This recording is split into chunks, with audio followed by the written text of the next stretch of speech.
오늘의 10분 말씀 누가복음 9장 51절부터 62절입니다. 전 본문에서는 예수님께서 믿음이 없는 제자들과 그 세대를 꾸짖으시고 서로 누가 더 큰 제자냐 변론하는 12제자에게는 어린아이를 세워 가장 소외된 사람을 섬기는 것이 그들이 해야 할 임무임을 가르치셨습니다. 그리고 이름도 모르는 제자들이 예수님의 이름으로 귀신을 쫓아내는 일을 제자 요한이 못하게 막았을 때 예수님께서는 그들을 막지 말라 말씀하시면서 하나님의 나라는 그들이 지금까지 살아온 나라와는 전혀 다른 나라임을 그들에게 가르치시기 시작하셨습니다. 오늘 본문은 기점이 되어 본격적으로 갈릴리 지역에서 예루살렘으로 가는 여정을 앞으로 약 10장에 거쳐 이야기들을 다루고 있습니다. 앞으로 누가복음에서 다루게 될 예수님의 가르침은 시간 순서가 아닌 본격적으로 제자들에게 집중하시며 구원, 그리고 제자의 본질, 그리고 그들의 사명에 집중하시는 것을 나열하는 것을 보게 됩니다. 마태복음과 마가복음은 갈릴리 지역에서 예루살렘의 이동을 아주 짧게 보여주지만 누가는 10장에 걸쳐 많은 이야기들을 보여주고 있습니다. 갈릴리에서 예루살렘까지는 성인의 경우 걸었을 때에 약 3일에서 6일 정도의 거리입니다. 하지만 어떤 학자들은 이런 누가복음의 가르침의 내용을 기준으로 예수님의 복음 사역을 3년 가운데 갈릴리에서 예루살렘으로 가는 여정을 1년으로 말하는 학자들도 있습니다. 예수님께서 가시는 길 동안 제자들에게 집중하시는 것은 분명합니다.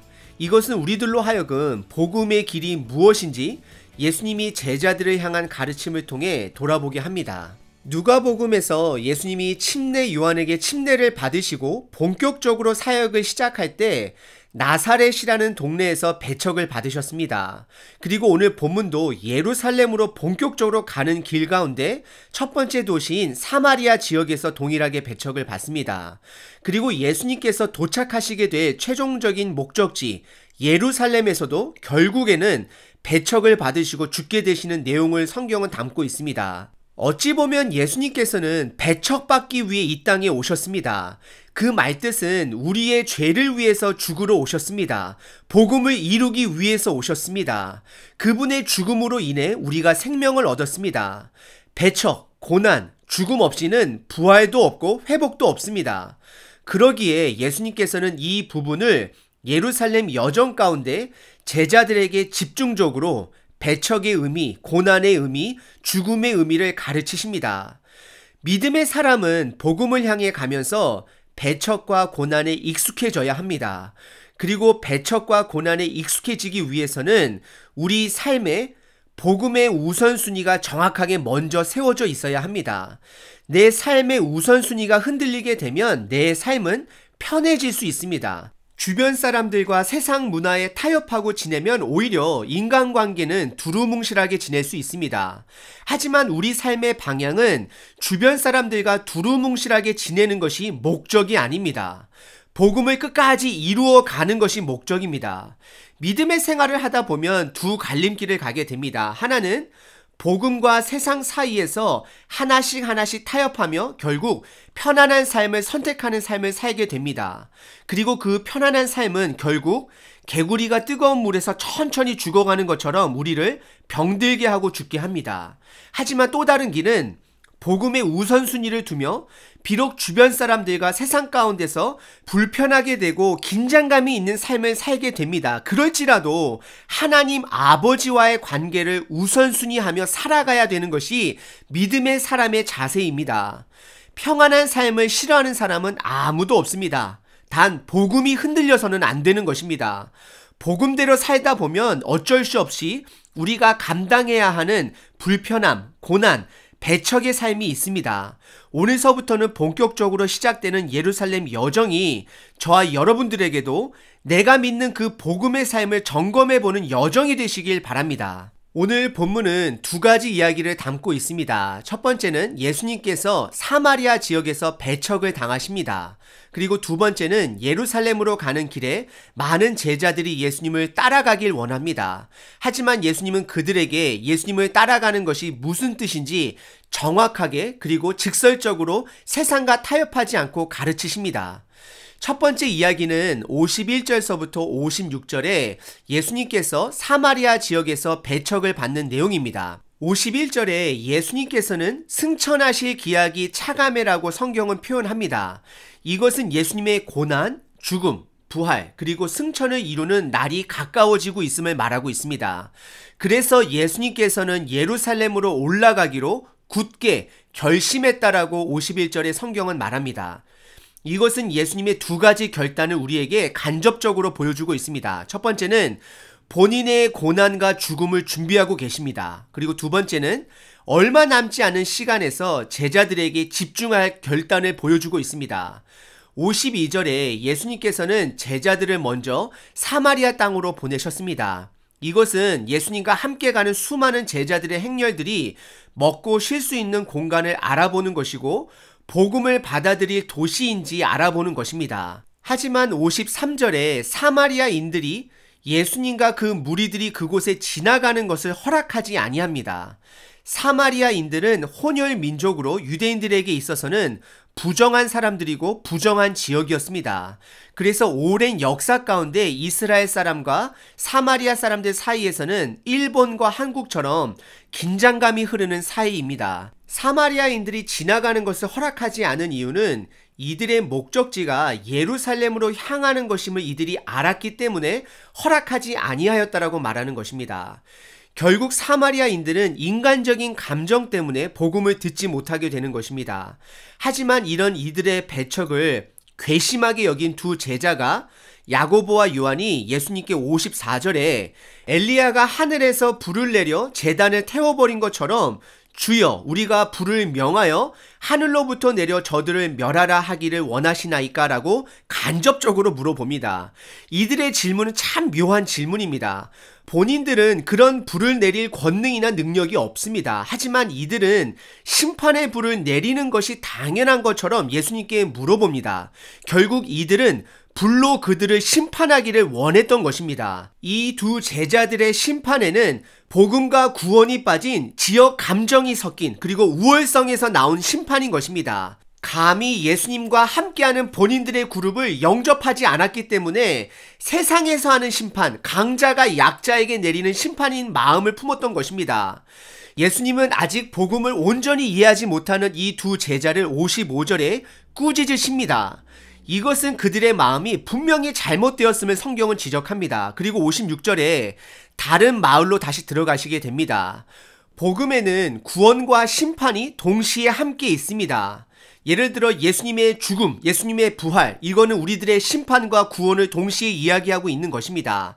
하지만 그 구원의 목적은 심판이 아닌 구원이 목적인 것입니다. 요한복음 3장 16절 이후 17절에 보시게 되면 하나님이 그 아들을 세상에 보내신 것은 세상을 심판하려 하심이 아니요 라고 말을 하고 있습니다. 그리고 이어서 18절에서도 그를 믿는 자는 심판을 받지 아니할 것이요 믿지 아니한 자는 하나님의 독생자의 이름을 믿지 아니하므로 벌써 심판을 받은 것이다 라고 이야기를 합니다. 우리는 죄로 인해 하나님 아버지와 이미 단절된 사람들이었습니다. 심판을 이미 받은 자들이었습니다. 하지만 예수님께서는 이런 우리들을 구원하시기 위해 이 땅에 오신 것입니다. 그리고 그 구원을 이루시기 위해, 시작하시기 위해 예루살렘에 십자가에 죽으러 가시는 것입니다. 그래서 복음을 전하는 자들에게는 심판의 마음이 아닌 이미 심판을 받은 자들을 향한 긍휼한 마음이 있어야 하고 복음을 전하는 마음을 가져야 하는 것입니다. 우리들이 대표적으로 본받아야 하는 성경 인물 중에 한 사람은 바로 이스라엘의 극형인 돌로 맞는 처형 가운데서도 본인에게 돌을 던지는 자들을 위해 용서 기도를 한 스데반 집사님이 바로 우리가 본받아야 할 복음의 자세인 것입니다. 결국 예수님의 죽음으로 내가 구원을 받았고 내가 구원을 받았으면 나의 복음으로 인한 고난과 거절로 인하여서 복음이 다시금 드러나므로 다른 사람들에게 전달해져야 하는 것입니다. 그리고 두 번째 이야기는 예수님을 따르려는 제자들이 많아지면서 예수님께서 그들을 향하여 가르치시는 내용입니다. 57절부터 62절입니다. 여기에서는 3명의 사람이 예수님을 만납니다. 이 이야기를 우리들이 살펴볼 때에 우리들이 기억해야 하는 것은 베드로와 다른 어부 제자들도 예수님을 한 번에 온전히 따랐던 제자들이 아니었다라는 것을 기억하시길 바랍니다. 그들도 처음에는 예수님과 집 사이에서 왔다 갔다 하며 예수님을 부분적으로 따라갔습니다. 하지만 예수님께서 바닷가에서 물고기를 가득 잡게 한 사건 이후에 예수님의 신성을 깨닫고 이들은 모든 것을 버려두고 예수님을 온전히 따르기 시작했습니다. 그래서 오늘 본문에서 나오는 사람들이 예수님을 따른다라고 했을 때 그 당시 문화대로 처음에는 온전히 따르는 것이 아닌 부분적으로 따름을 표현한 것입니다. 하지만 예수님께서는 전적인 따름, 온전한 순종, 온전한 우선순위를 그들에게 요구하고 계십니다. 57절에 첫 번째 사람이 등장합니다. 그는 예수님께서 어디로 가시든지 나는 따르리다라고 예수님께 고백을 합니다.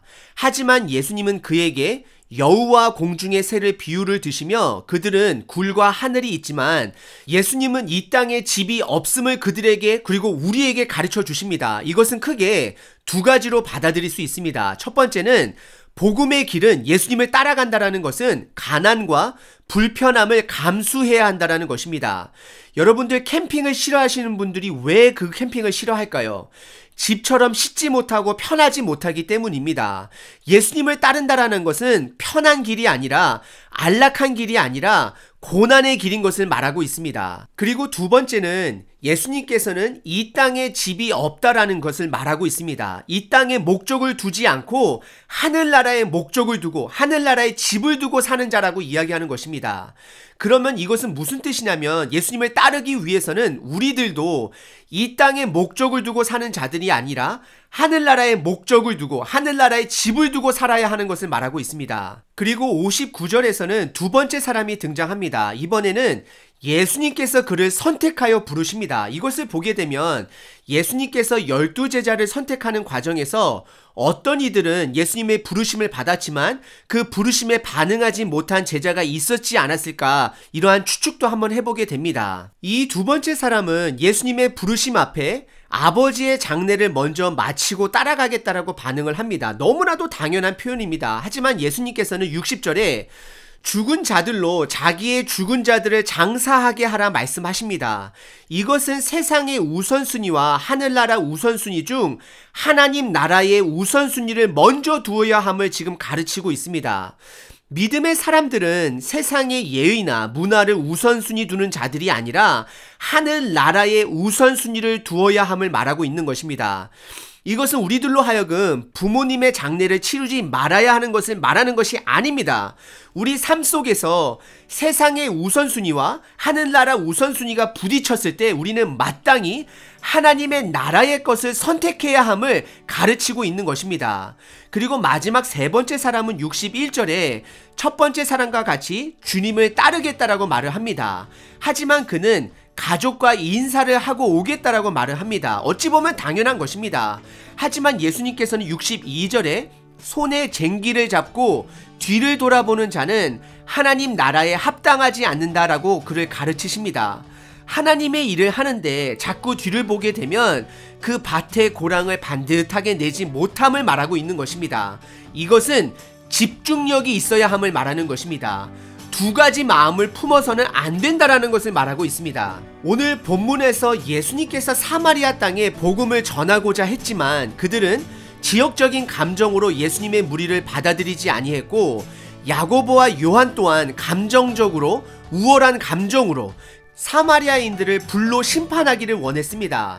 하지만 예수님께서는 하늘나라는 심판이 목적이 아닌 구원이 목적임을 제자들에게 가르쳐 주셨습니다.